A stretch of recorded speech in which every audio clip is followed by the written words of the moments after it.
Why, hello there everyone. I'm Laxow, aka the Kumo Sensei. Minasan, konbanwa. Yonshou ni shado. And today I'm going to be showing this boxing up of a customer's order. So let's get straight into this. So this boxing here was about 2 weeks ago. And these that I'm boxing up today are the Ornithoctonine species Ho Chi Minh and the 2 females that were bought up by this customer. And this customer is using it for a breeding project, so it is good to see that people are buying tarantulas for future breeding projects.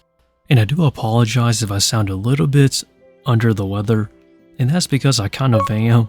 I'm not feeling too great, but I'm feeling just fine enough to where I can edit and hopefully post this video. But yeah, I am feeling a bit under the weather, especially this weekend, which is kind of unfortunate because it is one of those only weekends where I got 2 days off and I'm just not feeling so great, I guess. Well, I'm feeling better now, but just bear in mind. So when it comes to these boxing videos, I typically like to show my viewers how I box, how I pack, and how I ship my tarantulas, just so customers and people can kind of get a general idea of how to do it themselves. And trust me, it's not as complicated as it seems. It's very straightforward, and there are many videos on how to pack and ship a tarantula. And if you want, you can just watch my order videos of me packing and boxing my tarantulas to my customers. I do have like 2, maybe 3 videos already. This will be my 4th one, I think. I don't know, I need to go check. It's been a while since I did a boxing video, but I really do think that this one's an interesting one. And as I stated, this was recorded about 2 weeks ago, and they did come in alive, so that's the good news. Typically, I'm not too worried whenever I ship a tarantula, as long as you know what you're doing. Their survival rates is like 99.99% live arrival guarantee, so at this point I've done this so many times, it's not really too surprising or not really too worrisome. The only things that do worry me when it comes to shipping is the carrier. So, the company that you use to ship your tarantulas. Here in the United States, we typically use FedEx or UPS, and both of those shipping companies have their pros and cons. But typically, we use FedEx when it comes to tarantulas. And some people do ask me as to when I should use a heat pack for a order or how often should I use a heat pack. I feel like if it's anything below 60 degrees Fahrenheit or about 15 to 16 degrees Celsius, if it's anything below that, I always use a heat pack. And then if the place it's going to is higher than 60, I look at the estimates on the temperature range, and if it's in the chilly area or where it's kind of chilly but not too hot, then maybe I'll preheat a heat pack and put it into the shipping box. But if it's going somewhere where it's chilly in the morning but gets really warm or really hot in the afternoons, then usually in that case I don't really use a heat pack at all. Because I'm not really too worried, because typically us tarantula sellers or everyone who's selling animals, we look at the temperature lows and the temperature highs, and then we use that as like the ballpark on whether to use a heat pack, a cold pack. You'll figure it out. It's very straightforward and there's not too much explanation that needs to be done, honestly. But anyhow though, thankfully these 2 females have been bred by the person who bought them. I did see the pairing video that they did. It was really good. So let us hope that there will be babies being produced of this species. But as for me, luckily this individual did decide that they can loan out their male to me, so I will give this one a shot as well. But I'm not too desperate for this male actually, because at this point in my career, I'm already so accomplished to where I could just take it or leave it at this point. I don't feel desperate, but I don't feel eager as well. It's not that I hate tarantula breeding, but it's like, whatever comes my way. And thankfully, this male did come my way, so I am gonna take that shot. But I do also want to state this as well. I don't always tell people what I'm working on, because I don't really like to make promises that I'm gonna be breeding this or that, and then I just give up because I can't find a male. And that does happen. Funnily enough, it does happen a bit too often nowadays to where I can't locate a male or a female. When it comes to breeding projects nowadays, I don't really like to tell people that I'm working on this or that because it kind of builds up anticipation when there's no guarantee basically. So it's more so of like, I'll keep this in my collection, and then hopefully someday if the opportunity comes to where I could find a male or a female to my male or female counterpart, then I would be grateful for it. But yeah, no promises. But I gotta be honest, my work schedule is terrible in terms of it just taking up so much of my time to where I can't post content that I would like to. Life just keeps getting in my way, and then I get sick today of all days.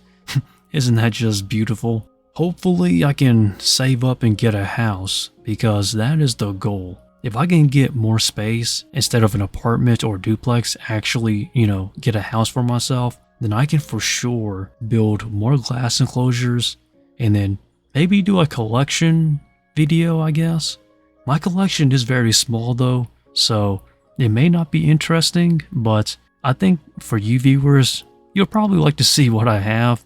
And I'll tell you, I don't know, it's kind of like how most tarantula keepers or tarantula breeders have theirs. Just a bunch of plastic boxes and totes everywhere. It's nothing too surprising, but I am slowly transitioning my tarantulas from plastic boxes and totes to glass enclosures. But to build more glass enclosures, I'm gonna need more space because currently my space looks like I'm hoarding tarantulas, but I'm not. So it's just not a pretty scene, just put it that way. So my collection isn't really as diverse as it was before because I did sold away a lot of my New World tarantulas. So basically I have a bunch of Old World tarantulas and not very many New World tarantulas for that matter. And when it comes to the Old World tarantulas I do have, a lot of them are just basically the same species, but just a bit of, let's just say a lot of specimens of the same species, a lot of Piornatas that I've kept for myself for breeding, and then some things here and there. It's not, I don't know, I don't think it'll be interesting, but I guess some of my viewers want to see what I have. I'm going to save that for a future video once I can actually move out and set up more space, I guess. Man, there's like no wiggle room at all for my tarantulas here. But again, just to re-clarify, I try not to keep too many tarantulas because that is one thing I'm afraid of, is hoarding tarantulas. Some people have too many tarantulas that they can't take care of, and honestly I really hate to see tarantula neglect. So whenever there's too many tarantulas, in my personal experience, I typically just like to wholesale them away, just to get rid of them, just to make space for myself, and just to make sure that the numbers that I have is the numbers I can actually manage and take care of. Because that is what being a responsible tarantula breeder does. So for me personally, I typically only buy tarantulas for myself about 3 times a year, and typically those 3 times is usually when it's my birthday, before Christmas, as an early Christmas gift to myself, and then one day randomly throughout the year if I feel like I can basically manage, to have more, and if I have the budget. But really those are the only times I buy tarantulas for myself. The majority of the times whenever I buy tarantulas, usually it's not for me, but rather for someone else that they're sourcing, such as another vendor asking me to source a tarantula for them, or if I'm buying inventory to sell to you viewers or to customers. As much as I hate to say it, I can't buy tarantulas too often. Even though you see the inventory unboxing videos and everything, I can't keep any of those because I gotta sell those to make my money back. So I really don't buy tarantulas for myself too often at all. The reason why my tarantula collection has grown to where it is now is really just through time and through trading, and they're just slowly building my collection to where it is now. But this boxing video is wrapping up here, and funny enough, after I finished recording this video here, I actually had to cut open the box again to put in the receipt, so I had to retape it. But yeah, I do hope that you viewers do find these type of videos interesting, and as I stated, I am sick and I apologize for the uploading schedule because I'm busy as well. It's really just a case of everything happening all at once, but I promise you I am trying to upload at least once a week just to let everybody know that I'm actually trying here, all while trying to find a house at the same time as well. But as always everyone, if you did enjoy this video, please feel free to leave a like, comment, and subscribe to stick around. And as always, everyone, stay lax and Laxow out from the Kumo Sensei.